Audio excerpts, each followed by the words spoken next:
Okay, hi everyone. My name is Mark Donovan and my company is Wooden Chips. We are based in Bali, Indonesia. We're a knitwear company. We make women's sweaters and cold weather accessories that we sell wholesale, primarily in the US, Canada, and Australia being our secondary markets.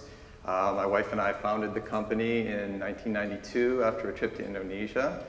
And I would like to share some of the things that we've been doing to improve work and develop our people.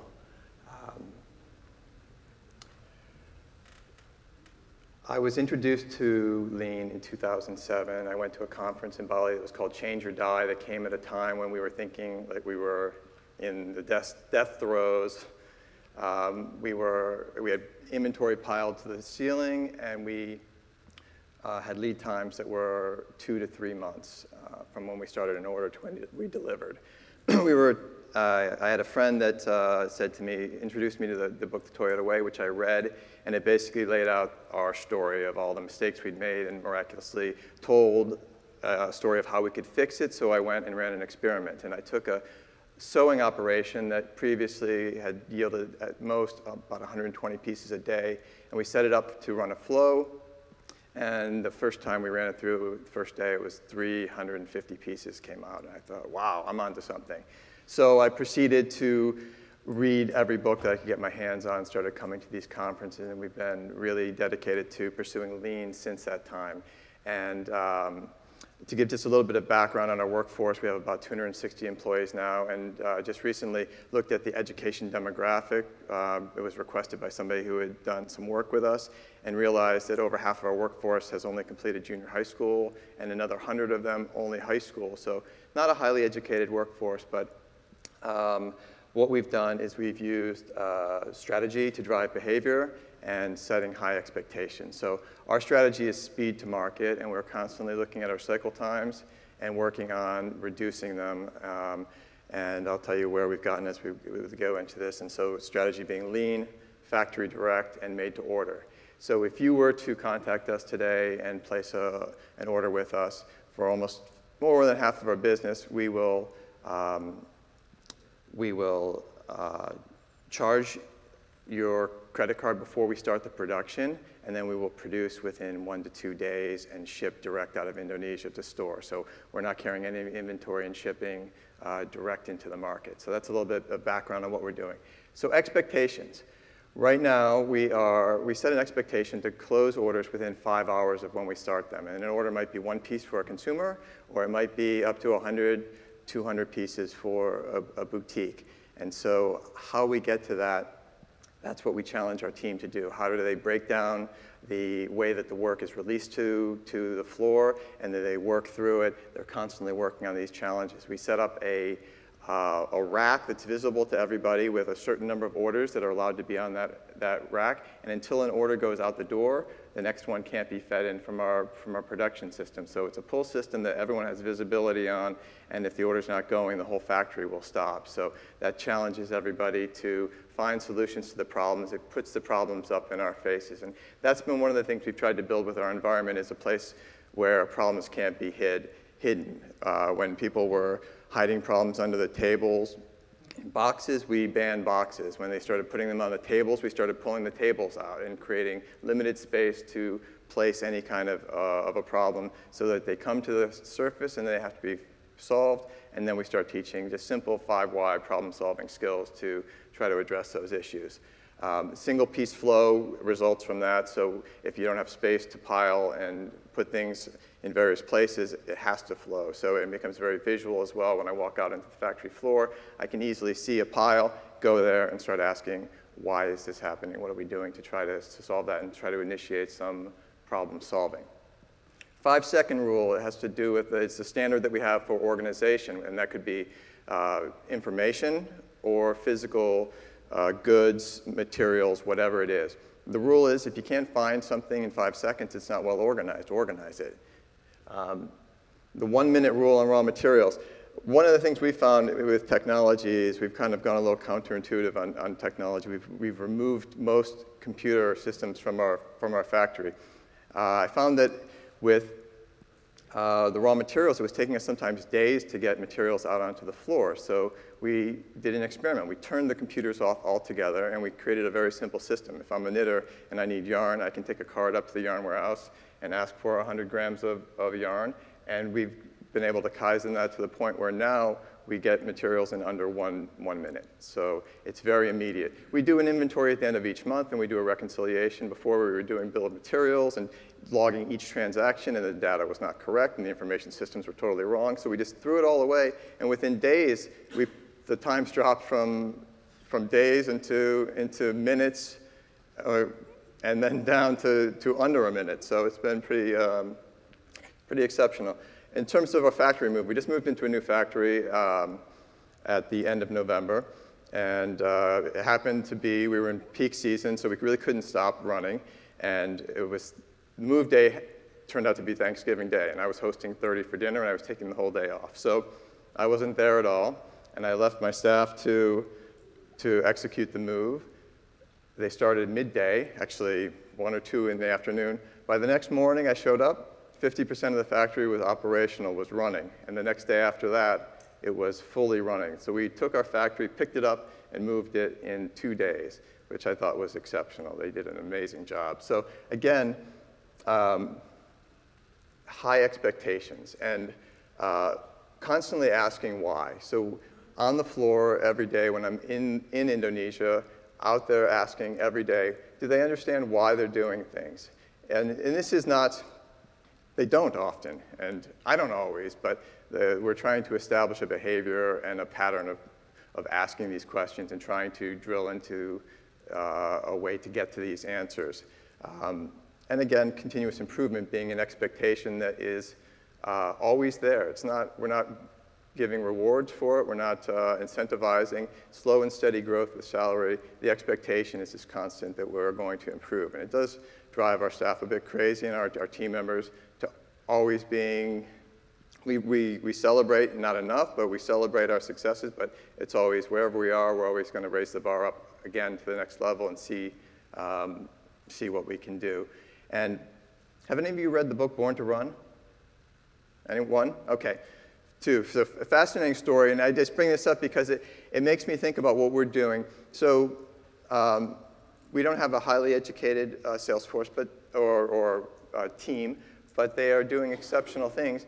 And we set this expectation. They don't realize that what they're doing is exceptional. This book, Born to Run, is about these Indians down in Mexico, the Tarahumara Indians, they go out and they run for days. They'll go for 100 miles at a time without stopping. And it's built into their culture, and they don't know anything else. So they don't really even realize what they're doing is exceptional. And I think that if we set expectations that are that high consistently, that it just becomes a cultural element of your business, and people will achieve things well beyond what you even imagined was possible. I'll do a quick check-in on my time, Jim, because I know you want me to be right on. So standards and standardized work, we've tried to give ownership to our workers and let them write the standards and control them. With information in general, we've tried to use, again, not using computer systems, but just putting them in the hands of the people that are doing the work and letting them take ownership for it. We do deep dives into our fundamentals. So for knitting, if we're making a sweater, you might be knitting a panel, front panels, back panels, linking them together. Each step might be, for instance, when you do a finishing on yarn, there might be a 7-second finishing step where you clean up a thread. We do that tens of thousands of times. So we deep dive it, and we really work out the details on that step, and then we turn to just-in-time training and try to teach it to everybody so we're doing it consistently, and then go back over it again and keep attacking it. We're not doing that well across all processes, but again, that's the model. We're going to try to deep dive all of our fundamentals and keep teaching them. This is the next one, out of standard response, is one that I'd say we're weak on. And how do we know when we are out of standard, and then what do we do when we are? And we're trying to define that and then actually execute that across all processes. And so last thing is repetition. This is a set of questions that I ask constantly whenever I go to the line and find any kind of a problem, which is every time I go to the line. First question is there a standard? If not, create one. Second one is there a defined process that allows us to achieve that standard? If not, create one. Is the process being followed? If not, why not? If yes, improve it. And then how do we know if we're out of standard? Which with Toyota and the cars, it's a little more easy to see. We haven't really figured out how to do that, but that's one of the things we have to do. And then if we are, what is the out of standard response? How do we do that? Last thing is that we're really working on hard on, and I'm going to try to improve when I get back this year, is gratitude and expressing gratitude and celebrating more our successes. But the thing I found is I try to, again, step back and just trust our employees to do the work and to achieve, and I found that they've really been able to do so much more than I even dreamed they could, and I'm super proud of our team, and appreciate the opportunity to speak to you, and I also am super grateful to LEI and what you've done, Jim, and the whole team in providing these resources and this great model for operating. Yeah, thank you. Who is that man?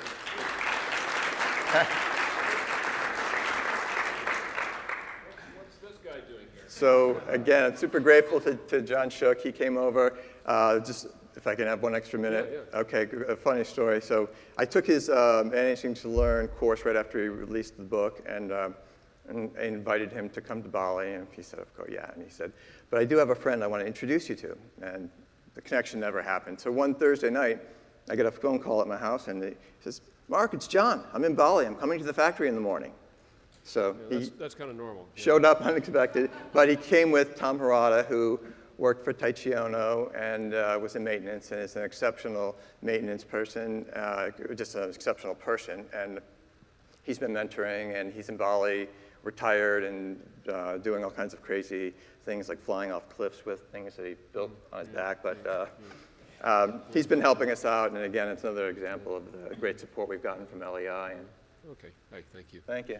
Yeah, we just got to go here, so we can't do too much. That story is sort of self-explanatory.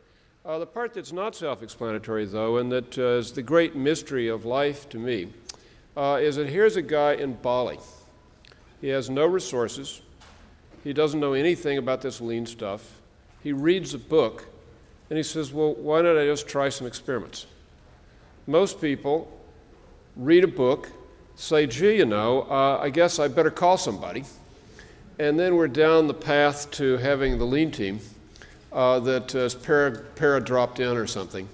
And so instead, here's your wife's the designer, and you're the other half of the business, which is the fulfillment half.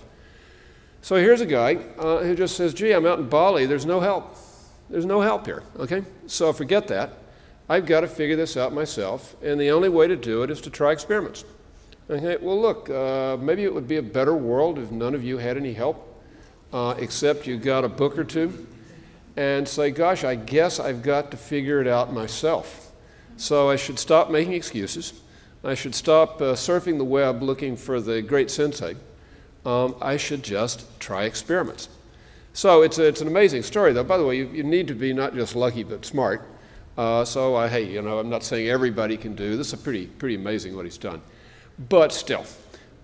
This really put a spring in our step that we started getting these pictures back at LEI of what was going on in this factory on the other side of the world. Experiments run by a guy who didn't know anything to help people who didn't know anything either do better.